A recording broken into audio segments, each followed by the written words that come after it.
මොන ලබ්බද්ද බබා කරන්නේ මගුල? ලබ්බ කෑ ගහන්න බානේ අහල පහල මිනිස්සුන්ට. ඊයා නෑ අහල පහල මිනිස්සුන්ට ඇහෙන්නේ නැහැ. මොකද මේක සවුන්ඩ් ප්‍රූෆ් නේ. අහල පහල එනවා මෙතන වැඩක් කරන්නේ. සවුන්ඩ් ප්‍රූෆ් අපේ ගෙදර. අනේ ඔයා කොහොමද දන්නේ? ඔව්. ගේ හදු මිනිහා කිව්වා මේක සවුන්ඩ් ප්‍රූෆ් කියලා. සද්ද එළියට ඇහෙන්නේ නැහැ. ඇත්තද? ඒ කියන්නේ අපි දෙන්නගේ සද්ද මොකුත් ඇහෙන්නේ නැතුව ඇතිනේ අහල පහලට. මොනවද ඇහෙන සද්ද? නෑ මම කියන්නේ මේ ටීවී එකේ සද්ද එහෙම ඇහෙන්නේ නැතුව ඇතිනේ. නෑ ඇහෙන්නේ නැහැ. අපි දෙන්න කෝකට චෙක් කරලා බලමු හරිද?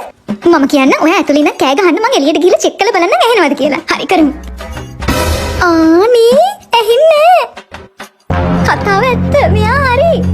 අපේ ගෙදර සවුන්ඩ් ප්‍රූෆ්. බලපල්ලෝ ඉතින් මට කරන්න තියෙන වැඩ. හරි. දැන් දැන් ඔයා ගිහින් අහන්න මං කෑ ගන්න. යන්න. හා. හරිනේ. මේ කන ඇහෙන්නේ.